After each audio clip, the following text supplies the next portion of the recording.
Fala rapaziada, antes de mais nada, meu nome é Paulinha e esse é o canal Os Três Lados da Moeda, em que eu falo sobre economia e política de uma forma diversa. Então vou trazer várias perspectivas pra vocês para que a gente possa refletir sobre. E agora a gente começa então com um quadro semanal, o que tá acontecendo, que é um resumo de todas as notícias que eu postei na nossa página do Insta todo dia ao longo da semana passada. Primeiro, os empresários buscam outro caminho, nem Bolsonaro, nem Lula. Eu venho falando bastante disso, né, sobre as análises de em quem votar numa possível eleição, Bolsonaro versus Lula, quais os problemas que cada um traz, quais as desconfianças do mercado e o risco do país. E grande parte dos empresários não quer nem Bolsonaro nem Lula. Bolsonaro, que deixou muito a desejar nas privatizações, nas reformas, que não viu a demanda de investidores estrangeiros sobre cuidados do meio ambiente e não tem cuidado, de acordo com eles, da pandemia de uma forma boa. E Lula, do outro lado, que não conseguiu provar sua inocência na Lava Jato e parece ter projetos com grande estado na economia, com aumento dos gastos fiscais, e os gastos do governo já não estão lá grande coisa. Assim, muitos empresários, assim como outras pessoas da sociedade, estão esperando uma terceira opção. Inclusive, Pedro Passos falou: o Brasil merece algo melhor do que essa polarização entre Bolsonaro e Lula. Nós precisamos criar uma alternativa mais moderna para o país, que nos coloque novamente numa posição alinhada com as demandas do século XXI. A vacinação já é um grande passo, independente de quem quer que vá concorrer ou vá ganhar as eleições, para já começar a melhorar as perspectivas do país, tanto na questão da vida como da economia, que, como a gente sempre lembra aqui para vocês, estão totalmente interligadas, não existe uma divisão entre elas. E a vacinação, é claro, tem que vir acompanhada de outros fatores, mas ela já é meio caminho andado para retomar a economia e as coisas começarem a melhorar. Quem vai aparecer então? Bom, assim como lá nas eleições de 2018 foi muito falado que a esquerda, por exemplo, poderia ter se unido, Boulos, Marina Silva e Ciro Gomes, atualmente também se fala em uma união para que consiga vencer ou o Bolsonaro ou o Lula, porque essa dispersão, pulverização pode acabar levando justamente à polarização novamente e ter que escolher o candidato menos pior. Assim como em 2018, pelo outro lado que não a esquerda, falava-se em uma junção entre João Amoedo, Henrique Meirelles e Geraldo Alckmin. Lembrando uma coisa que a gente sempre fala aqui, esquerda e direita são termos muito genéricos, então até são utilizados, mas tomar muito cuidado, porque dentro da própria esquerda e dentro da própria direita tem muitas ideologias e pensamentos que são diferentes entre si. Por si só, são termos absurdamente genéricos. 38%.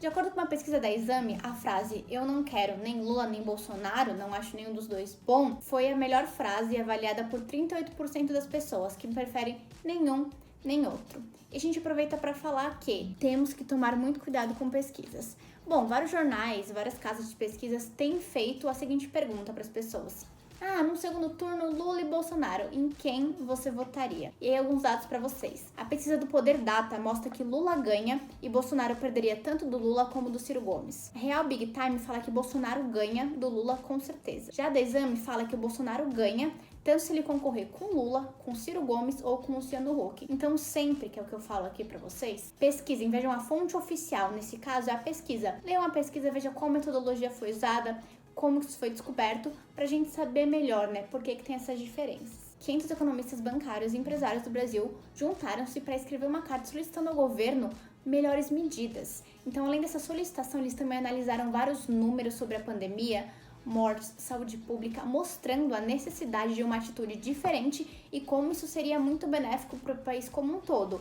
Além disso, eles também apontam que muita coisa já poderia ter sido feita e não foi. E que não foi uma questão de preferência, porque foi uma decisão difícil, mas foi uma questão de priorizar coisas menos importantes. De toda a carta que eu falei bastante nos stories do Insta, acompanhe a gente lá para ver todo dia, a gente fala bastante sobre as notícias e explica várias perspectivas. Gostaria de destacar duas coisas. O primeiro sobre o custo da vacina. O custo-benefício da vacina é 6 vezes para cada R$1 gasto na aplicação. As vacinas são baratas em comparação ao custo que tem de não tê-las para a sociedade, ao atraso e as mortes que isso gera no país. 22 bilhões de reais foram os recursos utilizados para a compra de vacina. 327 bilhões foram utilizados para programas de auxílio emergencial e afins. Se a rapidez da vacinação fosse como na Turquia, a quantidade da população vacinada seria 2 vezes maior. Se fosse como no Chile, 20 vezes maior. Na carta, eles também frisam o falso dilema entre vida e economia. Isso é inexistente, eles estão completamente interligados. E tanto autores como Marx e Mises, que são completamente diferentes, um totalmente esquerdista e outro direitista é ruim, né? Vamos para um austríaco liberal. Ambos falam que economia e vida estão completamente ligados, não dá para querer separar.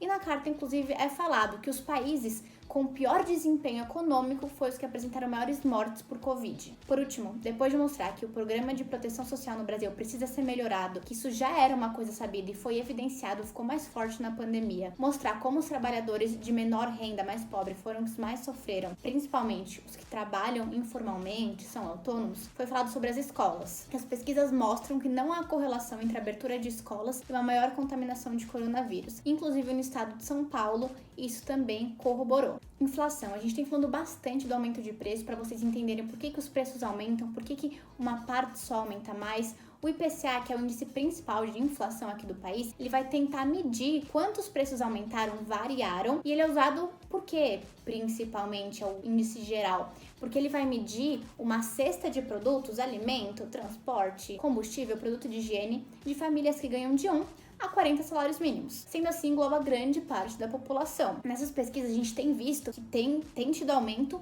porém não tanto quanto está se esperando. E quando a gente olha, 60% do aumento dos preços é pertencente ao grupo de alimentos. Isso mostra também que uma das parcelas mais afetadas são as famílias de baixa renda. Tanto porque a demanda aumentou muito, né? As pessoas em casa acabam comprando mais alimento, como porque com o dólar muito alto, os agricultores que produzem e importam muita coisa, muito alimento, mas também importam insumos, fertilizantes, coisas usadas para plantar, tem que repassar esse preço para esses alimentos, para os seus produtos. No mês de fevereiro em específico, quem sofreu mais com a alta dos preços foram as famílias de alta renda.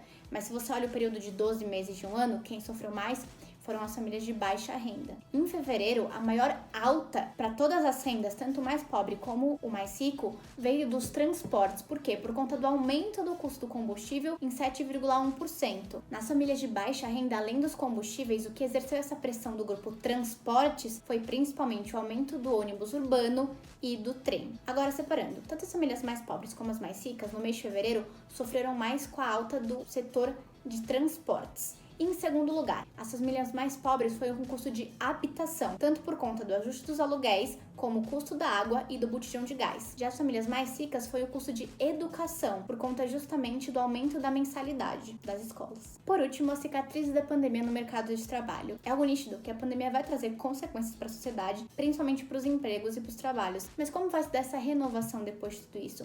Muitas pesquisas vêm vindo nesse sentido e estudos para ver como que isso vai se dar. Como eu já apontei, a vacina é o principal motor para que tudo comece a voltar ao normal. Independente de lockdown, distanciamento, não estou atribuindo juízo de valor se isso não é importante, mas a vacinação é definitivamente o principal para que tudo volte à normalidade, ou pelo menos perto disso. Principalmente o setor de serviços, que foi extremamente afetado em países como no Brasil, isso é nítido, a gente consegue perceber. Então, ter a vacinação já vai acelerar o setor de serviços. Antes disso tudo acontecer, já era falado numa maior automatização de processos, robotização, a parte da internet, home office, mas na pandemia isso só agravou ainda mais e despertou, será que vai ficar assim para sempre? Que transformação será que vai chegar tecnologicamente falando depois disso? Um relatório do McKinsey Global Institute falou exatamente disso. Uma das frases do estudo é a seguinte: a pandemia acelerou tendências existentes em termos de trabalho remoto, e-commerce e automação. Um aumento de até 25% no número de trabalhadores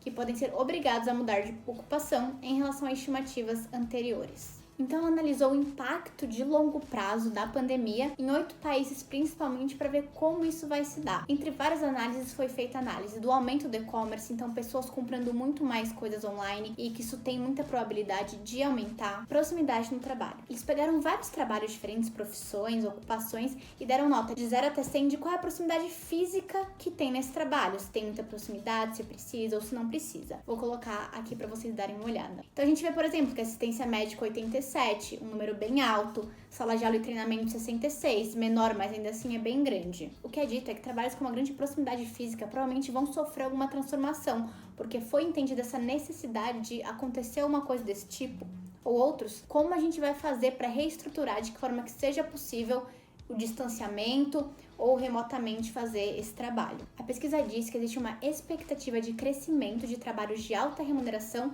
e diminuição de trabalhos de menor remuneração. Além disso, nos 8 países analisados, foi estimado que 1 a cada 16 trabalhadores precisarão achar uma nova ocupação, uma nova profissão até 2030.